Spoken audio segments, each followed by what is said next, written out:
boa noite a todos. Meu nome é Adriano. Nós vamos apresentar hoje o nosso trabalho de término de curso. Os integrantes do grupo são eu, Adriano Flores, Bruno Gomes, Daniel Camargo, Denis Valverde e Renato Matanz. Boa noite. Nosso trabalho tem como objetivo apresentar uma proposta de transição do IPv4 para o IPv6.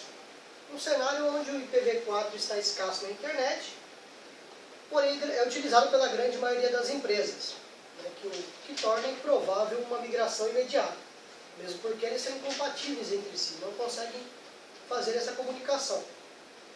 Para isso, nós utilizamos uma topologia exemplificativa e criamos uma empresa com algumas necessidades para o processo de migração. O objetivo é preparar a rede corporativa, né, para esse novo protocolo, utilizando os recursos da própria topologia, e ao término nós esperamos que essa topologia esteja preparada para quando o IPv6 estiver totalmente em uso na internet. A empresa a qual a gente fez essa proposta, ela é no ramo de e-commerce, e todos os dias novos clientes acessam o site dela para fazer pedidos de compra, verificar os produtos, entre outros. Um dos gestores dessa empresa ficou sabendo que concorrentes já estavam migrando para o IPv6 e entrou em contato com a nossa consultoria para saber um pouco mais. Nossa consultoria fez uma rápida análise, constatou que ela não estava totalmente preparada para receber o protocolo IPv6.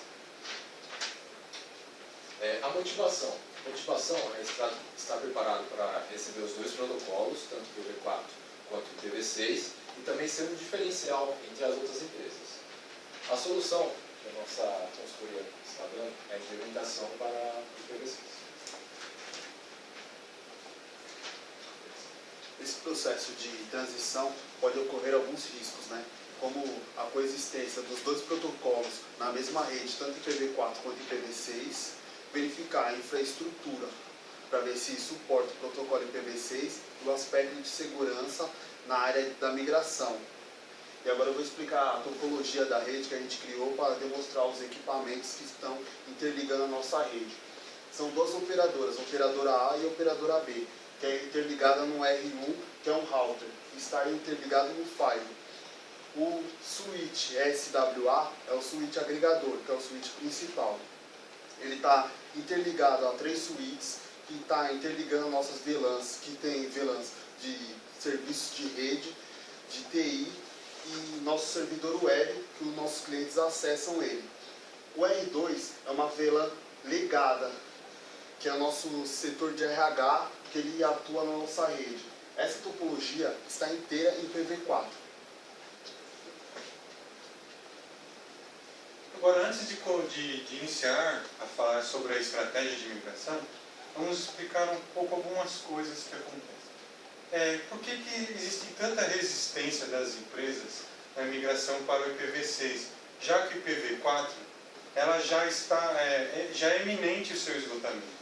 Para algumas empresas, existem alguns técnicos antigos que já estão acostumados com o IPv4 que ainda não conhecem o novo protocolo.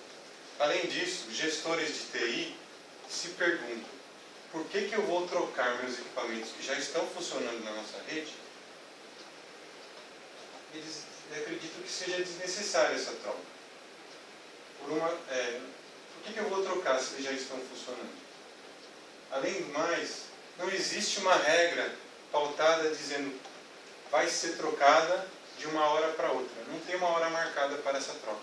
Isso dificulta muito porque as empresas já estão acostumadas com o protocolo IPv4 e sempre existe uma forma de elas irem burlando essa regra e sempre economizando o protocolo. Dessa forma, quando nós fomos consultados e definimos como seria nossa estratégia, definimos que seria uma estratégia de transição gradual para aproveitar utilizar melhor os recursos da rede. E isso vai ser explicado um pouco no nosso passo a passo. como que é a implantação em etapas, o passo a passo. Primeiramente, vai ser feita uma elaboração do inventário, que vai ser um levantamento dentro da topologia de quais os equipamentos que já têm suporte ao IPv6 e quais os equipamentos que ainda não têm. Dentro desses equipamentos, os que já têm suporte já estarão prontos para a transição. Os que não tiverem compatibilidade com o protocolo, será feita uma análise. Se eles estiverem dentro das prioridades que vai ser levantado na etapa seguinte, se eles estiverem dentro dessa etapa, terão que ser trocados. Se não, será feita uma troca planejada por obsolescência, futuramente. Treinamento da TI. Como os gestores já fizeram um levantamento com a nossa equipe, a equipe de TI da empresa terá que estar preparada, eles terão que fazer cursos, será elaborado um cronograma de cursos, será dividido, e pretende-se também criar um laboratório de IPv6 dentro do setor de TI. E a escolha das técnicas de transição, que será falado mais à frente, as técnicas e quais serão escolhidas. Vamos falar um pouco sobre a definição de prioridades. Quais serão os passos que serão feitos? Segundo uma análise que nós fizemos, quais seriam as melhores etapas? Quais áreas da empresa terão que ser migradas primeiramente? Primeiramente, foi definido que a área de links com a internet, servidores web, que são a porta de entrada da empresa e o local mais importante onde os clientes acessam os nossos produtos, os produtos da empresa, ele vai ser prioridade, vai ser o primeiro passo. Segundo passo, as estações de trabalho da empresa de TI, da equipe de TI da empresa, que será o local onde elas vão fazer gerência dos outros setores. E o terceiro passo serão os servidores de rede. Por último, ficará as estações de trabalho dos demais funcionários e os sistemas legados.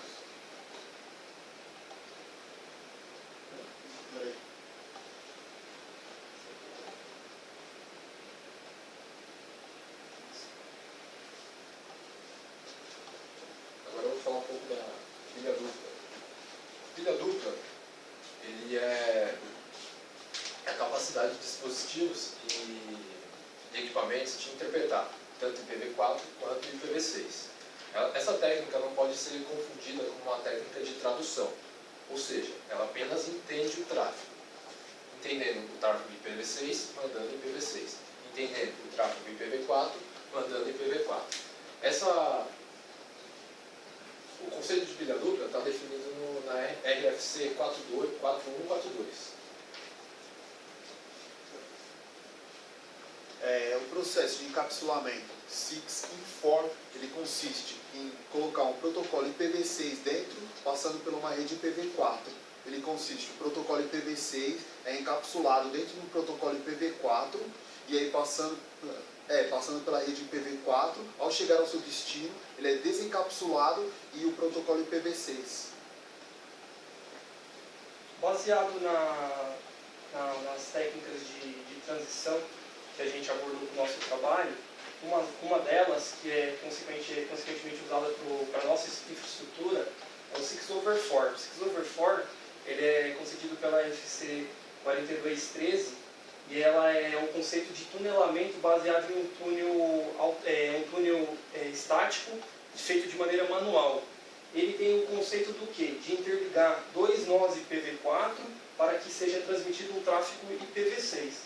No caso desse exemplo, que foi uma imagem concedida pelo site do NIC, a gente tem dois hosts, no caso aqui o host A e o host B, interligado a 3 roteadores, dizendo ali que é uma internet ou rede somente IPv4, como foi dito, onde é fechado um túnel que a gente denomina o túnel 6/4, para ser transmitido o IPv6. é utilizado a técnica de encapsulamento 6-in-4, que foi dito anteriormente pelo Daniel, que é a técnica de encapsular o IPv6 dentro do IPv4, transmitir ele até o seu destino, o destino ele é desencapsulado e tratado só o pacote IPv6.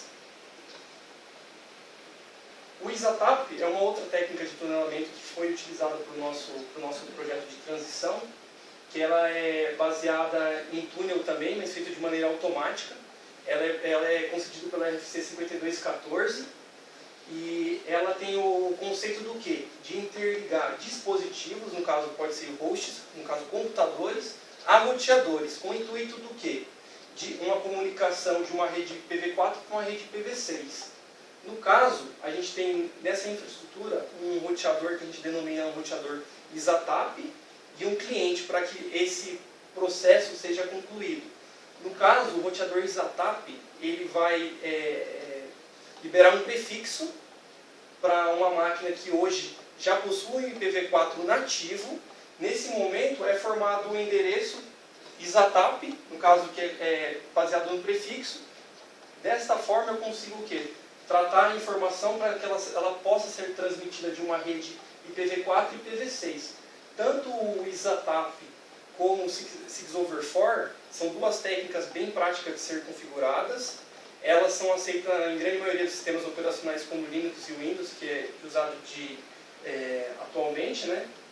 E são as duas técnicas que serão exemplificadas nas topologias à frente.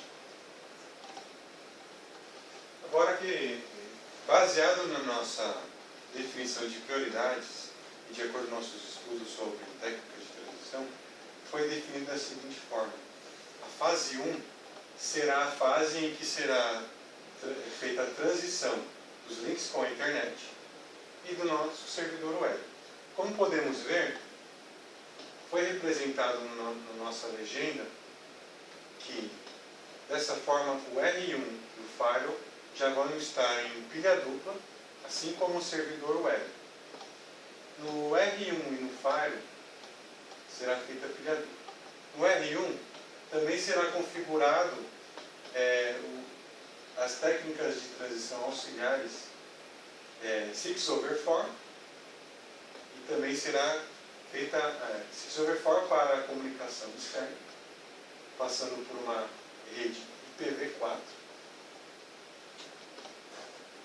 Porque foi feito também uma troca do operador AB por um link IPv6. Era tudo IPv4. Foi feito também uma troca por IPv6. E no R1 também será feito configuração do ISATAP, que fará uma comunicação com a rede legada que está em R2. O servidor web já vai estar pronto para receber serviços de IPv6, mas também vai estar com a pilha dupla. Na próxima fase, a gerência de TI já vai estar configurada também com pilha dupla. Será feita a transição. E nessa fase também será criado um laboratório interno para que a equipe de TI tenha mais contato com o IPv6 de forma prática, de forma que eles não neguem o restante da rede, podendo fazer o treinamento. A fase 3, ela contempla a parte de migração dos servidores e serviços de rede, que é uma fase posterior à que o Renato tinha explicado, onde a parte dos serviços de rede que está alocado na VLAN 20 já serão migrados para IPv6. Os serviços que a gente designou como prioritários nesse processo de transição são os serviços de DNS e os serviços de DHCPV6. No caso, o DNS é de grande importância nessa fase, pelo fato do que as questões de requisições das redes e das aplicações para IPv6 e IPv4 que será feita pelo DNS, caso de DNS. E o DHCPV6 com uma maneira de automatizar, através da configuração de um escopo no servidor, para que seja concedido endereços automáticos para as demais estações e VLANs, no caso desse cenário em específico.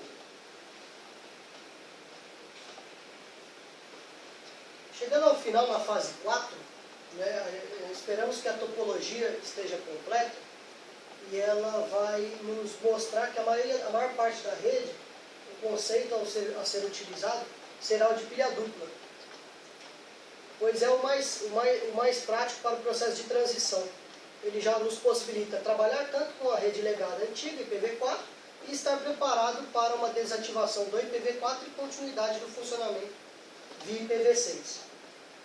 Com isso, a rede que restou, no caso da fase 4, foi a rede dos usuários, que haverá um processo, né, de intercalar ali quais são os setores que trabalham em determinados horários para ser feita essa migração.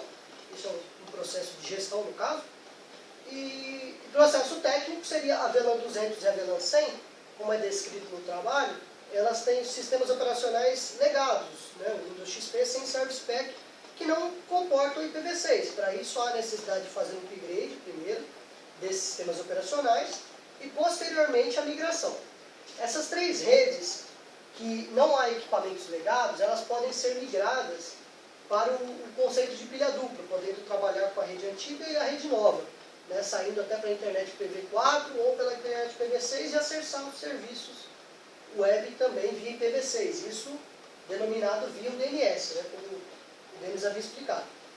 Na VLAN 100 é onde nós tivemos a dificuldade. O que ocorreu? Ali eu tenho equipamentos legados, como DVR, câmeras IPs, catracas, então são equipamentos que eles só trabalham em IPv4, então eu não posso fazer a migração deles, não há software de atualização, e eles ficaram como equipamentos que justificam a não troca do R2.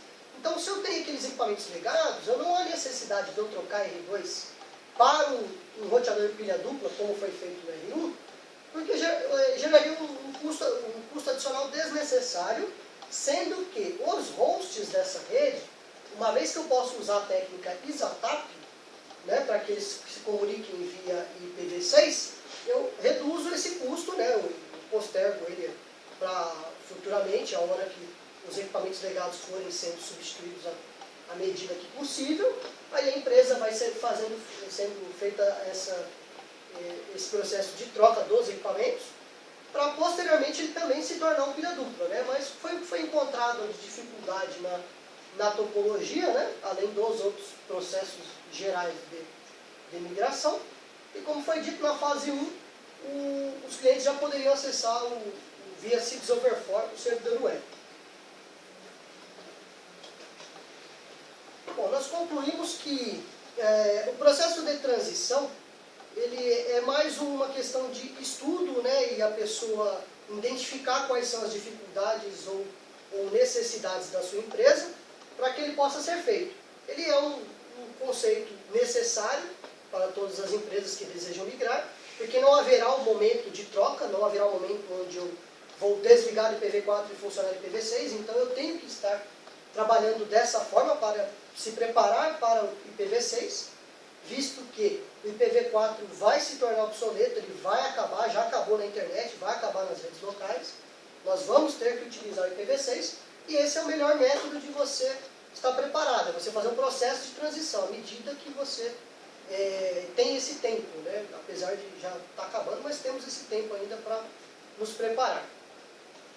Gostaria de agradecer aos senhores por terem assistido. Muito obrigado.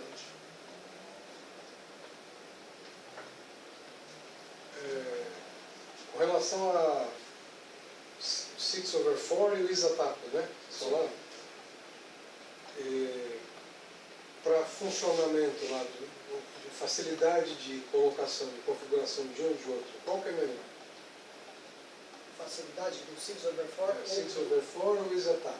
No caso, o ISATAP por ser automático. O 6over4 vai ter que ser configurado manualmente, um para cada cliente, né, que aí já onera um pouco o processo de configuração. Se eu tiver 10 clientes funcionando daquele método, eu vou ter... Só que ele é um processo paliativo, visto que a gente só vai usar ele quando precisar atravessar a internet IPv4. Se eu não precisar, usa o IPv6. O 6in4 que você falou, ele é utilizado pelo ISATAP? Não, Pelo 6over4. 6over4. É o encapsulamento. Usa o 6in4. Isso, é o encapsulamento utilizado por grande maioria das técnicas. Ele tem o inverso também, que é o 4in6, que é